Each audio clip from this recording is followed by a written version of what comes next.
आज की जो कहानी है ये निकल कर आ रही है भारत की राजधानी दिल्ली से, जो आपको अंदर तक झकझोर कर रख सकती है, आपको कई दिन तक सोचने पर मजबूर कर सकती है। कहानी शुरू होती है 2018 से।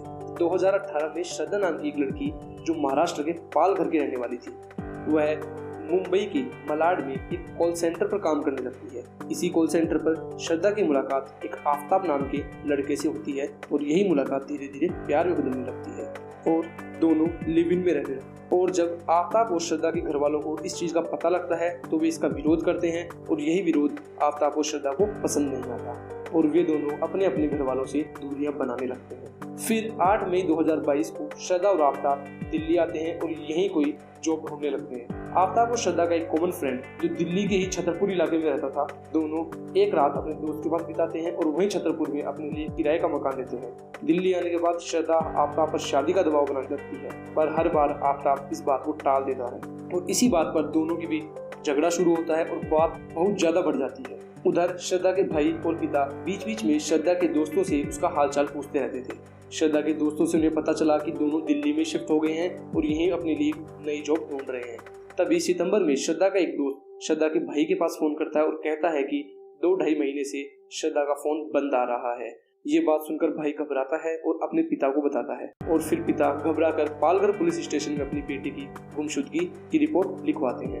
अब पुलिस इस केस को मेहरौली पुलिस के पास ट्रांसफर कर देती है। श्रद्धा के पिता भी दिल्ली पहुंचते हैं और सीधे मेहरौली पुलिस स्टेशन जाते हैं और पुलिस को पूरी डिटेल्स देते हैं। पुलिस आफ्ताब का नंबर सर्विलांस पर लगाती है और मेहरौली पुलिस आफ्ताब के घर पहुंचती है और आफ्ताब से पूछताछ करती है कि आपके साथ रहने वाली श्रद्धा कहाँ है। आफ्ताब बताता है कि 18 मई को हमारी लड़ाई हुई थी, उसके बाद श्रद्धा यहाँ से चली गई और उसने उसके जाने के बाद उसे कई बार कॉल किया लेकिन उसका फोन स्विच ऑफ था, तो वह नहीं जानता कि श्रद्धा कहाँ है। फिर जब पुलिस आफ्ताब के नंबरों की कॉल डिटेल्स निकलवाती है तो पुलिस को पता चलता है कि आफ्ताब ने श्रद्धा को 18 मई के बाद एक भी कॉल नहीं किया। तब पुलिस को उस पर शक हुआ। फिर जब पुलिस ने आफ्ताब को पूछताछ के लिए थाने बुलाया, फिर जो पूछताछ में आफ्ताब ने पुलिस को जो कहानी सुनाई वो शायद आज तक के इतिहास में ऐसी कहानी किसी ने नहीं सुनी होगी। एक रोंगटे खड़े कर देने वाली कहानी, एक हैवानियत के इंतहा की कहानी। आफ्ताब ने पुलिस को बताया कि दिल्ली आने के बाद सब कुछ ठीक था, छोटी मोटी लड़ाई होती थी जो कुछ देर बाद सुलह हो जाती थी। 18 मई की रात खाना खाने के बाद श्रद्धा से उसका झगड़ा हुआ। श्रद्धा शादी करने की जिद करने लगी और आफ्ताब ने उसकी बात को टाल दिया और बात इतनी बढ़ गई कि आफ्ताब को गुस्सा आया और उसने श्रद्धा का गला जोर से पकड़ लिया और तब तक दबाया जब तक वह मर नहीं गई।